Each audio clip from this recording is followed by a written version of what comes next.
Are you one of those unfortunate gentlemen that just cannot get a good night's sleep? Well, my promise to you, if you give this video your full attention and action the points that I say, you will get a better night's sleep, resulting in you being a better leader tomorrow and improving your productivity. Why is this important? Understanding the high demands that you go through every single day and how to counteract those demands in order for you to actually unwind and get a really good quality night's sleep may just be the most important investment you do with your time today. Who the hell am I? My name is Paul Green and I'm an online coach. I run the longevity program and I'm a former British paratrooper and Special Forces Support Group operator. Over the past decade, I have trained thousands of men across defence, including those in the Royal Marines, the RAF and the Parachute Regiment. One thing I have noticed is that men over 40 in high demanding leadership roles are fitter than those in non-leadership roles. They have to operate at a higher level. They have to problem solve at higher levels. They cannot afford to have excuses with their physical and mental performance. So, I offer a unique perspective on all of these matters. Hopefully you appreciate them. And let's get straight into it, gentlemen. So the plan for this video, we are going to talk about stress. We are going to talk about work-life balance issues, financial issues, and pressure. All of these are going to be molded into your day, and each one of them is going to have a solid solution aligned to that problem. So the first one, stress. Do you have a stressful job? Do you have a stressful family life? Do you have extremely high standards? Same with your family life. And do those that you work with stress the living daylights out of you? And again, do your kids honestly stress the life out of you? The reason I ask this is because the answer is probably yes. So if you expect that, then that leads me on to how do you counteract that? I have no doubt in my mind that you have a stressful day. But if you want to stay in this game for a long time, which I'm sure you do, then you just need to have a little bit of an awareness on being able to allocate time for yourself. So how do you manage to absorb all that stress like a sponge and smile? Continue smiling. Well, my suggestion is that you allocate some time to yourself, and how you spend that time, I would recommend you spend it in the gym, strength training, getting strong, blowing off some steam, and also making that session a little bit enjoyable. So then you leave the gym feeling good. So the next one, I'm sure your missus will laugh at this question if she's listening to the phone in the background. Do you have work-life balance issues?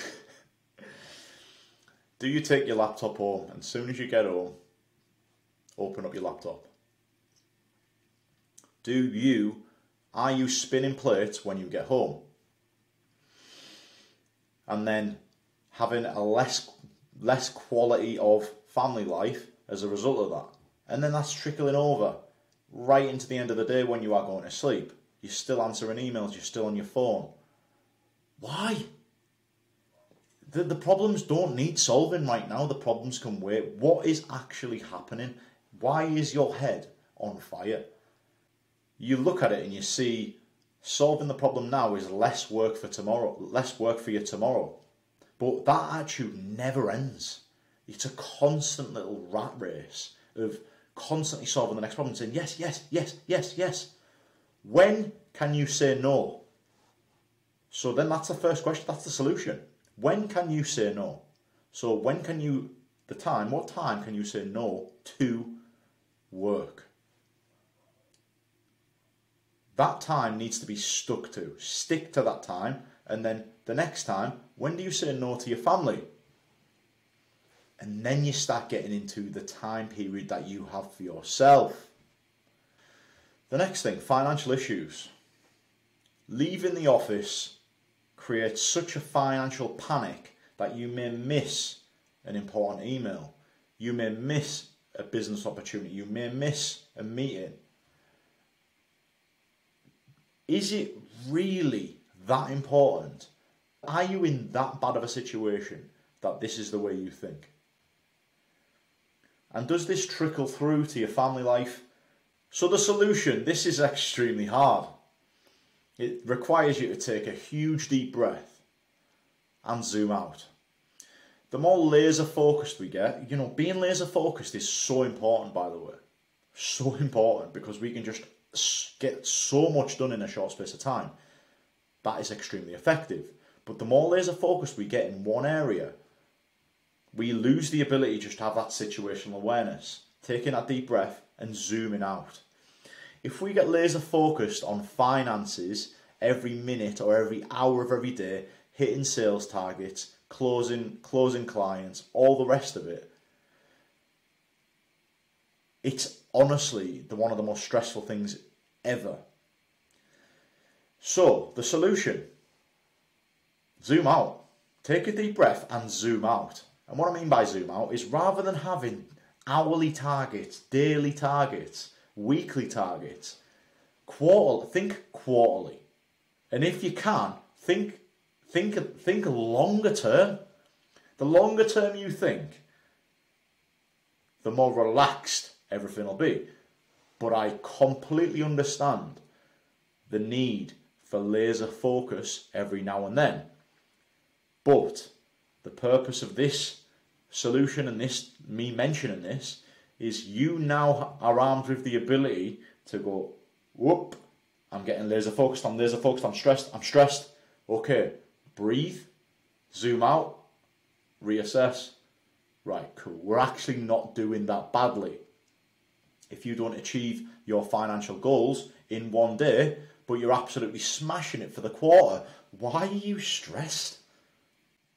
So work pressure. Again, this is a tricky one. It comes down to pressures you put on yourself, but it also comes on the pressures of your workforce, the pressure they place on you. Whether that's board members, whether that's your team, whether that's all of these meetings that you're on. You know what I mean? Most meetings don't move the needle.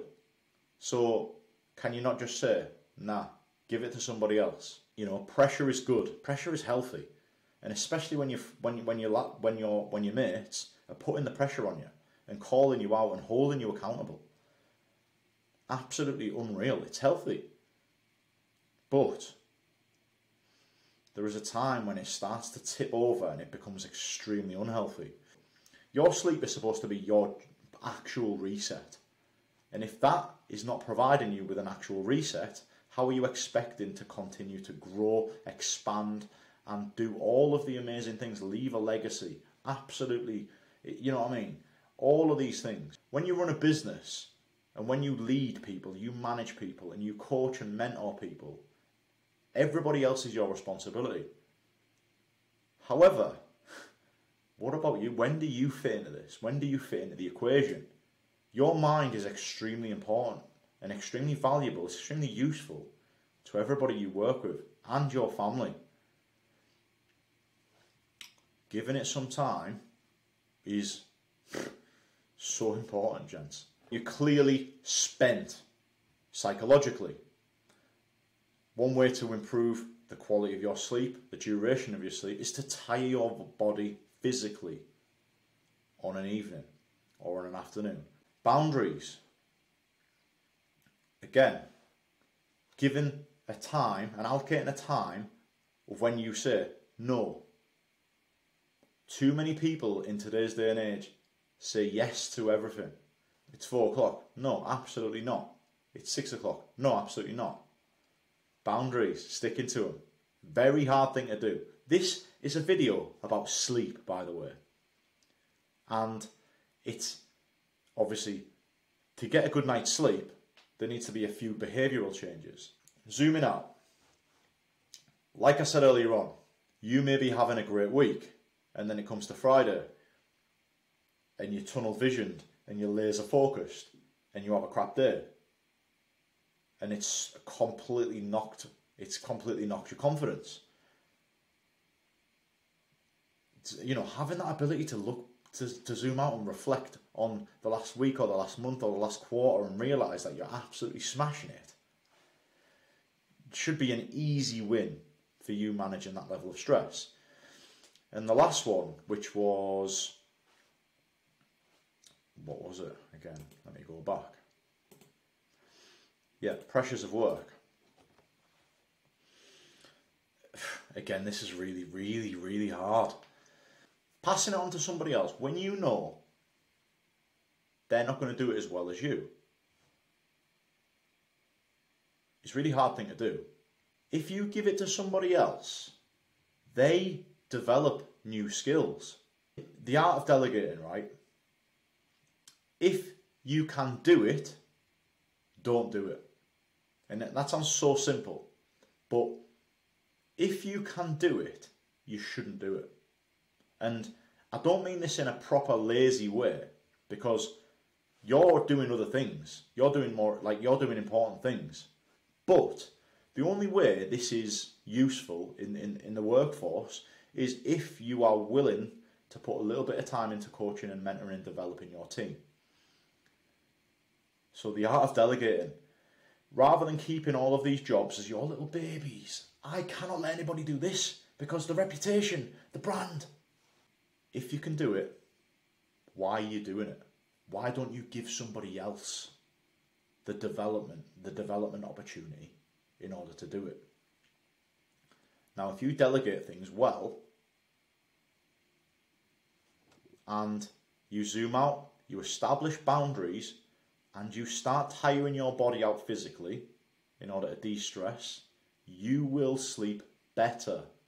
Changing these behaviours slightly, it will improve your leadership and it will improve your productivity. Like I said earlier on, I have a very unique perspective on leadership, men, and high performance for those over the age of 40. I've seen many thousands of men who do not use age as an excuse. They require themselves to be physically and mentally fitter than the younger people in the teams. Isn't that interesting? See you tomorrow.